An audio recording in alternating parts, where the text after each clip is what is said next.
sebuah kampung yang berada di pinggiran kota, terlihat hamparan padi yang sangat luas.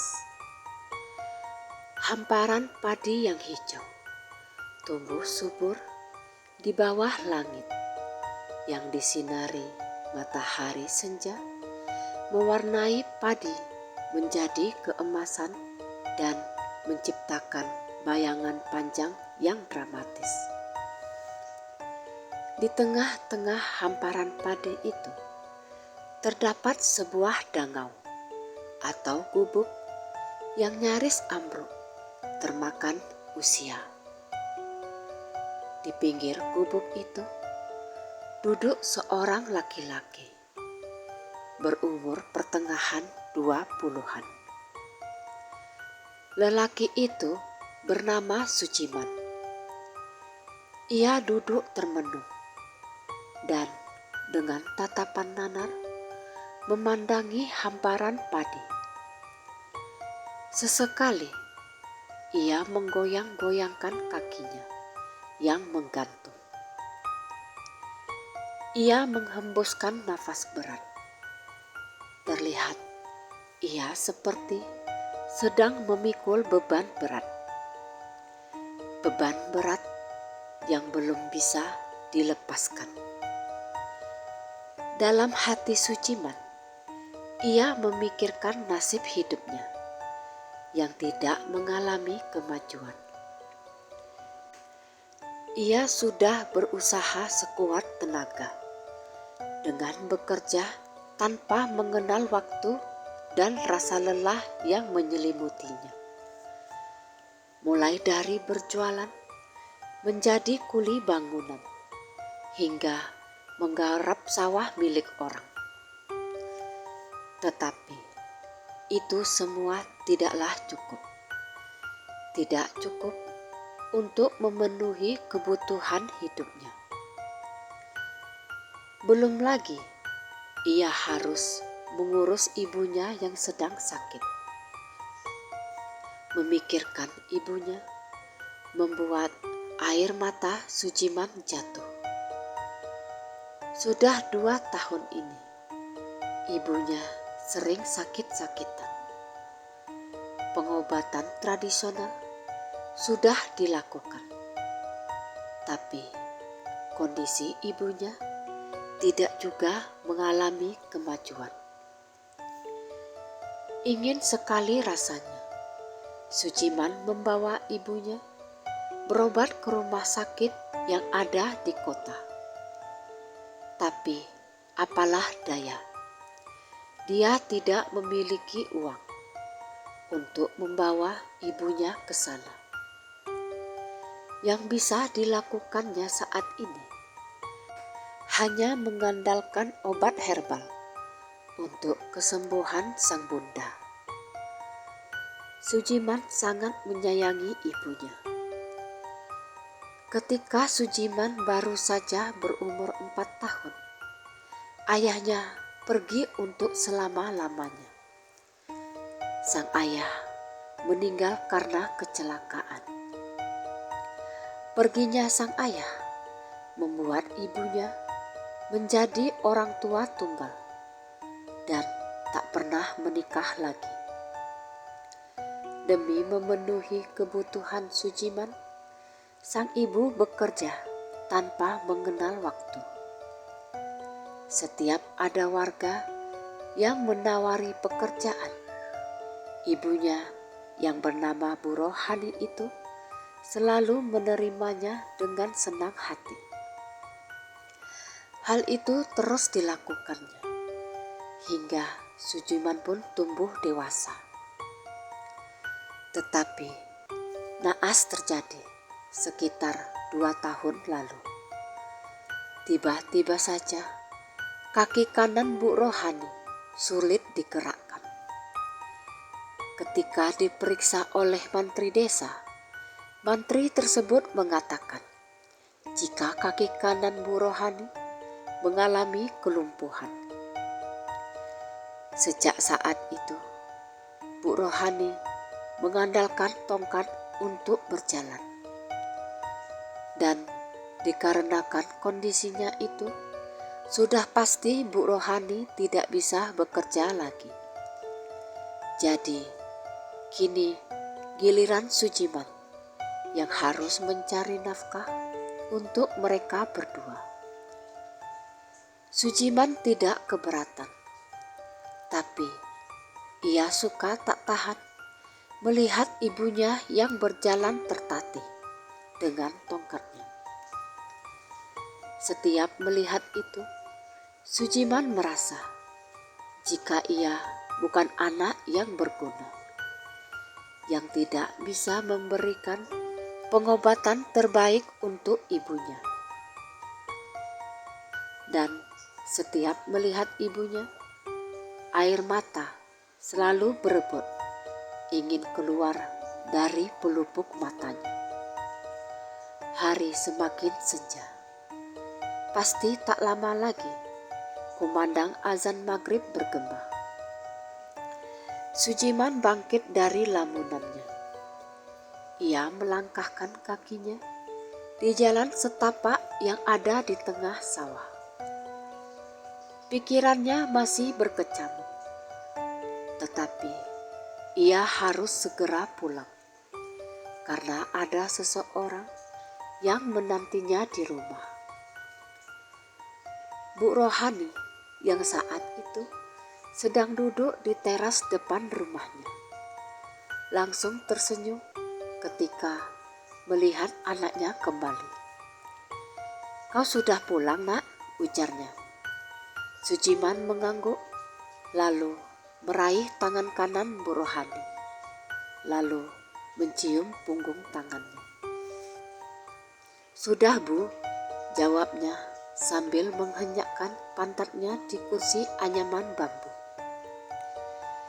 Ia melepas topi capingnya, lalu mengibas-ngibaskannya ke wajahnya. Ia merasa sangat gerah setelah bekerja 1 harian. Cepatlah mandi, habis itu langsung makan. Ibu tadi masak tempe goreng dan tumis sayur kangkung kesukaanmu.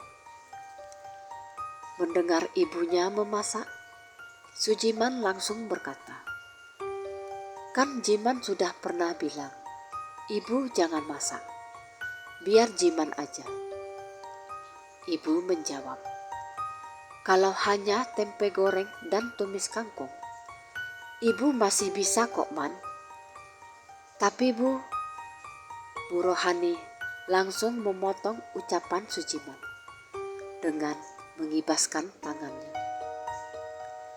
Ia tak ingin mendengar protes dari anaknya itu. "Pokoknya cepatlah mandi, sebentar lagi maghrib," kata Bu Rohani sambil melangkah pelan dengan tongkatnya masuk ke dalam rumah. Lagi-lagi air mata Sujiman jatuh. Ia tak tega melihat keadaan ibunya, yang walaupun masih sakit, tapi beliau masih menyempatkan diri memasak untuk dirinya. Perasaan sedihnya pun bercampur dengan rasa bersalahnya karena belum bisa membahagiakan ibunya. Malamnya, mereka menyantap makan malam tempe goreng dan tumis kangkung dengan lahap. Tetapi, walaupun mulutnya terus mengunyah, pikiran Sujiman masih dipenuhi pikiran-pikiran tentang bagaimana ia bisa meningkatkan keuangan mereka yang selalu pas-pasan, bahkan tak jarang kurang. Ia mulai merasa jenuh dengan kehidupannya yang begitu-begitu saja. Ketika hampir lewat tengah malam, Sujiman yang tidak bisa tidur memutuskan mencari angin dengan duduk di teras rumah. Duduk sambil menatap langit malam yang tiada bulan dan tiada bintang. Sujiman berpikir keras. Bagaimana caranya ia mendapatkan uang lebih? Di saat itu, tiba-tiba ia teringat salah seorang teman karibnya yang bernama Gito. Ia pernah mendengar kabar jika kehidupan Gito sekarang berubah drastis. Gito yang sekarang memiliki kehidupan yang sangat lumayan. Sujiman berpikir, mungkin Gito bisa membantunya. Bukan ia ingin meminjam uang, tetapi Sujiman ingin bekerja dengannya, dengan harapan Gito mau memberinya gaji yang besar. Dengan harapan setinggi langit, keesokan harinya, dengan mengayuh sepeda, berangkatlah Sujiman ke kampung sebelah, tempat Gito tinggal. Tak lama, sampailah Sujiman di kampung tersebut. Ia mencari dan bertanya-tanya ke warga sekitar, di mana rumah Gito. Akhirnya, ia kini berdiri di depan sebuah rumah yang bisa dibilang paling besar di kampung itu. Rumah bergaya modern dengan cat biru langit itu berdiri kokoh. Sujiman memasuki pekarangan rumah dan mengetuk pintu. Tak lama, keluarlah seorang pria bertubuh sedikit gempal. Melihat siapa yang datang, pria itu menyambut Sujiman dengan gembira. Ternyata pria itulah yang bernama Gito. Gito mempersilahkan Sujiman masuk dan menghidangkan teh serta cemilan ringan. Setelah bertanya kabar masing-masing, Sujiman pun mengutarakan maksud kedatangannya yang ingin meminta pekerjaan pada Gito. Tak lupa, Sujiman juga menceritakan kesulitan hidup yang sedang dialaminya. Tetapi bukannya mendapat pekerjaan, Sujiman malah diberi ide yang tidak pernah terpikirkan olehnya. Gito mengatakan, jika Sujiman ingin cepat memperbaiki keadaan, akan lebih baik jika Sujiman mengikuti caranya ketika ingin cepat mendapatkan kekayaan, yaitu dengan melakukan pesugihan tali pocong. Ucapan itu membuat Sujiman kaget, dan ia lebih kaget lagi ketika mengetahui fakta jika temannya itu telah melakukan pesugihan tali pocong. Saran itu membuat Sujiman kaget, tapi sekaligus penasaran.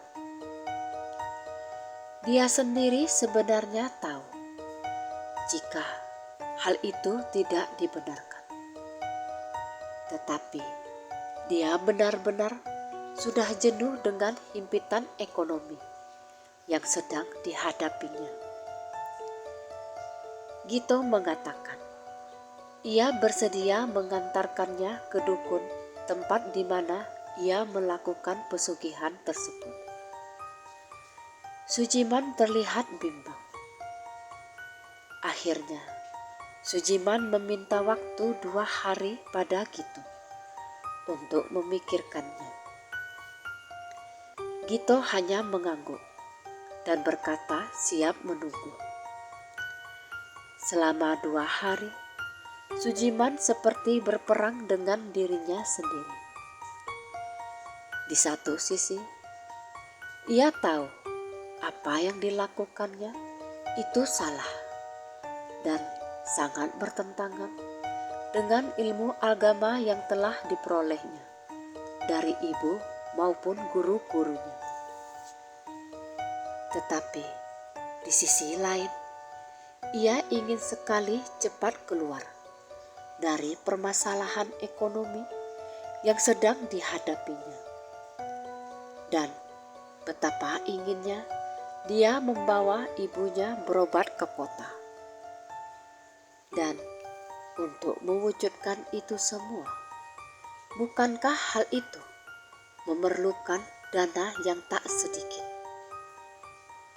Bagaimana caranya ia mendapatkan dana sebesar itu dalam tempo waktu yang sangat cepat? Setelah 2 hari, Sujiman kembali menemui Gito. Dan dengan tekad bulat menyatakan keinginannya untuk melakukan pesugihan tersebut. Gito tersenyum. Lalu ia mempersiapkan dirinya mengantarkan Sujiman ke tempat di mana ia dulu melakukan hal yang sama. Mereka berdua berboncengan sepeda motor. Setelah menempuh 1 jam perjalanan, sampailah mereka di sebuah rumah yang agak terpencil dari rumah-rumah penduduk lainnya. Ternyata itulah rumah Mbah Madi, orang pintar yang dimaksud Gito. Ketika memasuki rumah itu, aroma kemenyan dan sedikit ada bau anyir memenuhi hidung Sujiman. Gito memperkenalkan Sujiman pada Mbah Madi dan mengatakan maksud tujuan mereka datang ke sana. Mbah Madi hanya manggut-manggut. Lalu ia mengatakan bahwa caranya masih sama. Cari tali pocong dan serahkan padanya untuk dibacakan jampi-jampi tertentu. Sujiman bisa merasakan tubuhnya sedikit gemetar ketika perintah mencari tali pocong itu keluar dari mulut Mbah Madi. Ia tak yakin bisa melakukannya. Ia sendiri sebenarnya merasa sangat takut. Bagaimana bisa ia harus melakukannya? Mau tak mau, jika ia setuju, maka ia harus mau menggali kuburan dan masuk ke dalamnya untuk mencuri tali pocong yang dimaksud. Dan saat itu, yang bisa dilakukan Sujiman hanyalah mengangguk dan mengiyakan perintah Mbah Madi. Hari menunjukkan jam 1 dini hari. Sujiman terbangun dari tidurnya. Lalu ia keluar kamar.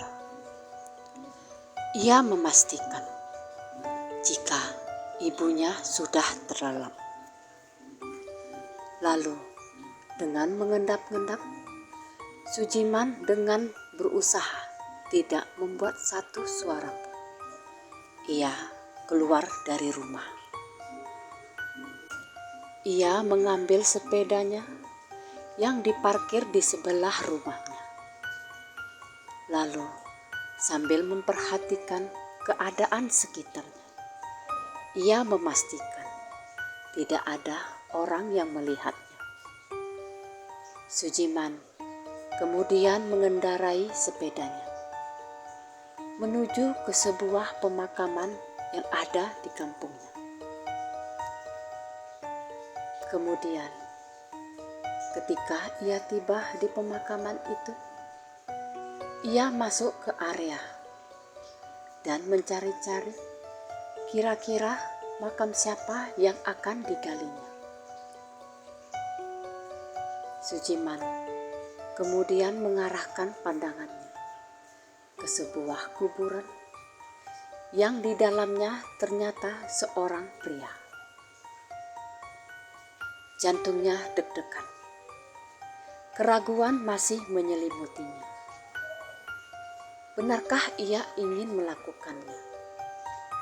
Ia tak yakin, tapi ia berusaha meyakinkan dirinya jika ini adalah jalan supaya kehidupannya bisa berubah.